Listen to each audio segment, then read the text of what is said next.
Corporación Inmanente. Presencia internacional en medios. Estamos de vuelta en este su programa Desde la Trinchera. Les recordamos que tenemos nuestra nueva página de internet www.desdelatrinchera.com.mx. Nuestro amigo Marco ha trabajado mucho en ella. Vamos a pasar a nuestro tema principal. Tal como les decíamos, después de la guerra de 1812, cuando los americanos y los británicos luchan, comienza una etapa de expansión para los americanos. Lo que viene inmediatamente después de la guerra de independencia es la guerra contra los seminoles. Los seminoles eran un pueblo de nativos americanos que vivían allá en lo que es el territorio de la Florida. Es interesante hablar de la guerra de los seminoles porque ellos eran nativos que tenían mucho respeto por la naturaleza y que ellos abrieron sus fronteras para que los negros que eran esclavos pudieran ingresar a sus filas. Entonces, cuando la voz se corre, lo que sucede es que gran cantidad de negros escapan de allá, de su amo, por decir algo, y entonces llegan con los seminoles. Los seminoles les abren las puertas. Los seminoles no los rechazan por su color de piel, no los rechazan porque sean esclavos, y decían que los esclavos y los seminoles tenían una manera de pensar y de ver la vida muy similar. Entonces, ellos se unen en un solo grupo, y entonces, cuando los americanos se dan cuenta de que necesitan comerse el territorio de Miami, buscan como pretexto precisamente el que los seminoles hayan abierto las puertas para los esclavos. Y de hecho, en su declaración de guerra dicen que ellos van a hacerle la lucha a los seminoles para recuperar a los esclavos cuyos amos les están exigiendo que se los regresen. La guerra contra los seminoles es una guerra que es relativamente corta, no dura más de 5 años, pero se caracteriza porque los seminoles se defendieron muy bien. Los seminoles hicieron 2 emboscadas en las que acabaron con todos los soldados americanos, y obviamente cuando ellos acaban con los americanos despiertan el furor de la nación y los vencen y los envían a una reservación. Ese es el primer paso que sigue después de la guerra de 1812. Los seminoles es una nación que ahorita todavía existen algunos de sus habitantes, pero ya no están en Miami, ya están allá por Dakota y por Idaho, que fue donde los mandaron en las reservaciones. Un poquito después viene la insurrección de Halcón Negro, que así se llamaba el líder, y también pues, era una banda de un grupo que se llamaba Sauk, de la tribu Fox, que obviamente hay muchísimas tribus de las cuales sus nombres no conocemos, igual por lo mismo de que no hay mucho interés por estas guerras, pero bueno, este señor pues, se puso al brinco y defendió su territorio, porque finalmente todas estas guerras indias tenían un eje en común, que era la defensa de su territorio.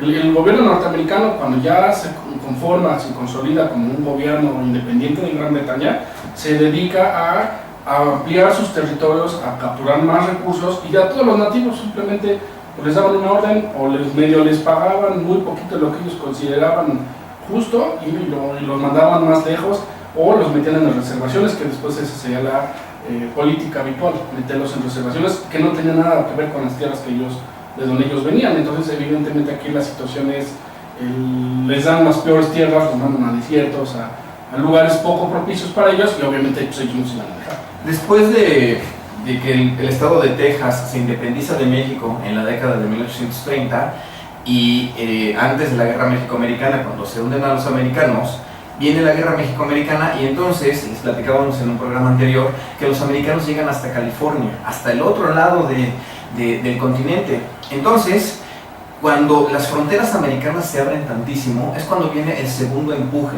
después de la segunda mitad del siglo XIX. Los americanos forman lo que es algo que se llamaba el Camino de Oregón. El Camino de Oregón era la ruta por la que los viajeros tenían que cruzar todo lo que es el día de hoy Estados Unidos para llegar hasta California. Es en esta época cuando estallan las famosas fiebres de oro, que según se dice, estas fiebres de oro eran pretextos, eran noticias que los mismos americanos inventaban. ¿Por qué? ¿Qué sucedía? Se daba la noticia de que en California había una fiebre de oro, y entonces todo el montón de gente, vámonos para California, ¿no? Entonces, los nativos americanos, los apaches, los comanches, que son quienes están de este lado de los Estados Unidos, de repente ven que sus tierras están siendo invadidas. De repente ven que los americanos y todos los que eran los viajeros en realidad eran gente que no sentía ningún respeto ni por la naturaleza, menos por los indios, los veían como una especie de Untermensch. Entonces, obviamente, los nativos americanos tienen que defender su territorio. ¿Por qué? Llegaban los viajeros y cual langosta se acababan todos los recursos naturales. Debemos recordar que antes de que llegara el hombre blanco existían millones de búfalos, y en este famoso camino de Oregón, los nativos, bueno, los viajeros van acabando con todos los búfalos que se les ponen enfrente. Entonces, lo que deciden hacer los norteamericanos es, para ir cuidando este famoso camino, crean fuertes que son posiciones de fuerza a donde llevaban a sus tropas, y desde ahí hacían expediciones. Los indios hacían expediciones contra los blancos y los blancos hacían expediciones contra los indios. Este periodo se ve marcado por... Decían que los apaches eran salvajes. Sin embargo, como mencionábamos en un capítulo anterior, la forma de guerra de hacerle a los indios era muy diferente. Los indios necesitaban hacerse de recursos que ya no tenían. Es por eso que siempre que daban un golpe y cuando atacaban una caravana era muy importante. Ellos, de los barriles, les quitaban los anillos. De los barriles o los de madera, ¿no? Entonces le quitaban los anillos, porque con los anillos decían que por cada anillo ellos lo cortaban y con eso hacían 20 puntas de flecha. Entonces ellos llegaban y se llevaban todo lo que necesitaban cuando daban un golpe. Y obviamente a cada golpe de los indios llevaba un contragolpe de los norteamericanos.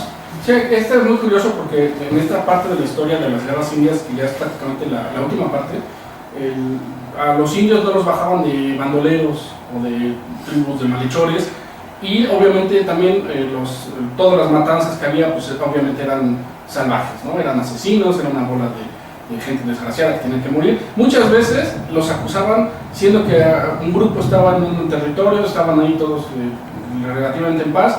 A 100 kilómetros ocurría algún asesinato de un blanco por parte de una serie de indios norteamericanos, y les echaban la culpa a todos cuando se les cruzaran en frente, y evidentemente pues tampoco era posible, ¿no? O sea, se volvía ya un estereotipo de que ellos eran malos, cuando en realidad lo único que ellos hacían pues, era defender sus tierras.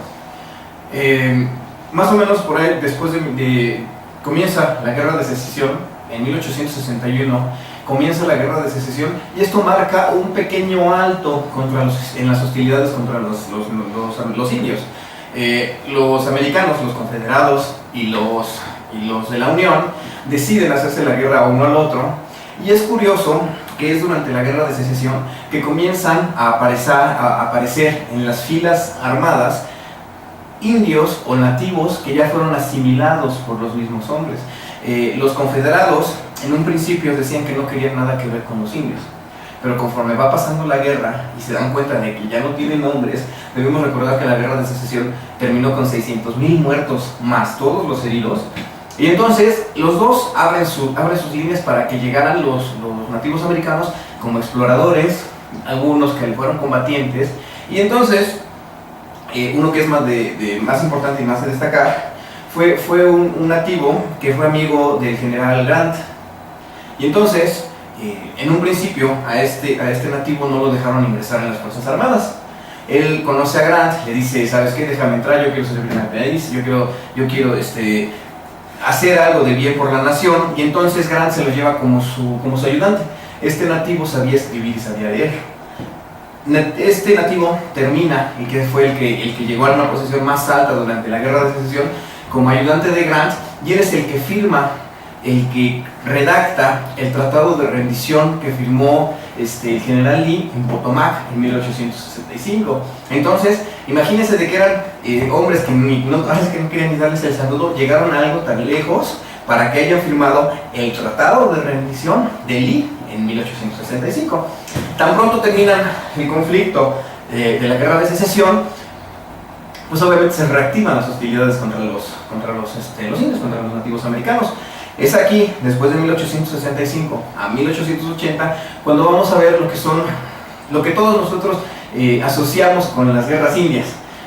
Los Sioux, los Comanches y los Apaches son los que van a pasar a escena en esta parte del conflicto. Y además eran los más aguerridos y los más violentos, porque los norteamericanos se habían enfrentado con grupos relativamente pacíficos, tranquilos, mal armados, y además también el mismo zona donde ellos vivían no se prestaba a los caballos, porque ellos vivían en montañas o en zonas muy boscosas, pero cuando llegan aquí a esta zona que es donde la frontera con México, lo que de ellos se habían apropiado, pues es la gran sorpresa que se encuentran con una serie de tribus que eran sumamente aguerridos, muy bien organizados, que daban golpes muy rápidos y se escapaban rápidamente también, y que obviamente fue un dolor de cabeza para los norteamericanos. Es en este momento cuando hace aparición un personaje increíble en la historia americana que se llama el general Custer, Armstrong Custer. De hecho, él pertenecía a la caballería norteamericana. Él fue a West Point y sacó la peor calificación de todos en más de 50 años. Dicen que él fue peor que Ulysses S. Grant, y eso ya era mucho, ¿no? Sin embargo, a él lo comisionan como oficial porque le ven que tiene la capacidad de que no necesita que le digan qué hacer. O sea, él es un hombre independiente y que puede llevar a sus hombres a la victoria. Custer pelea en la guerra de secesión del lado de la Unión, y de hecho él estuvo en la famosa batalla de Gettysburg, de la que ya hablamos en algún momento. Él detiene una carga de los confederados con su regimiento, él los logra detener, y esto tiene un efecto muy importante en cómo va a culminar la batalla de Gettysburg. Es ahí a donde Custer comienza a hacerse de fama a nivel nacional. Tan pronto termina la guerra de secesión, él comienza a hacerle las guerras a los indios.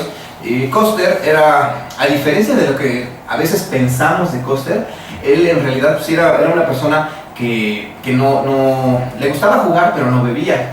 Él prohibía que sus hombres bebieran alcohol porque no quería que se embrutecieran. Él le hacía la taxidermia, él escribió para una revista deportiva. O sea, era una fichita el hombre. También hacía teatro. Entonces era una persona polivalente. Sabía de muchas cosas, y él destaca cuando en la guerra contra los apaches ataca en una famosa batalla que se llama la batalla de Wichita, y ahí junto con sus hombres atacan al anochecer en invierno, sorprenden a los indios. Con 4 muertos que tuvieron propios, logran capturar a más de 300 y matan a 100. O sea, fue una super victoria, ¿no? Y entonces es ahí que Custer es un hombre famoso.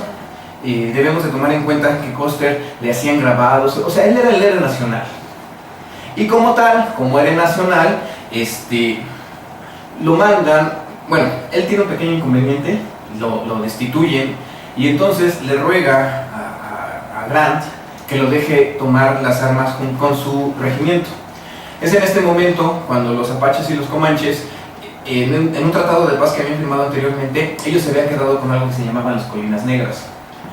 Y entonces se dice que los norteamericanos se dan cuenta de que necesitan más territorio, y entonces para hacer un casus belli en contra de ellos, corren el rumor de que existe oro allá en las Colinas Negras. Y entonces se dejan venir otra vez todos los viajeros, llegan a las Colinas Negras. Se supone que era un territorio que ya estaba firmado, que era de ellos, y entonces estalla la guerra. Básicamente estalla la guerra.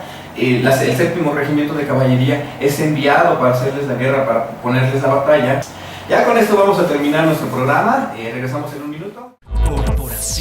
Corporación Inmanente.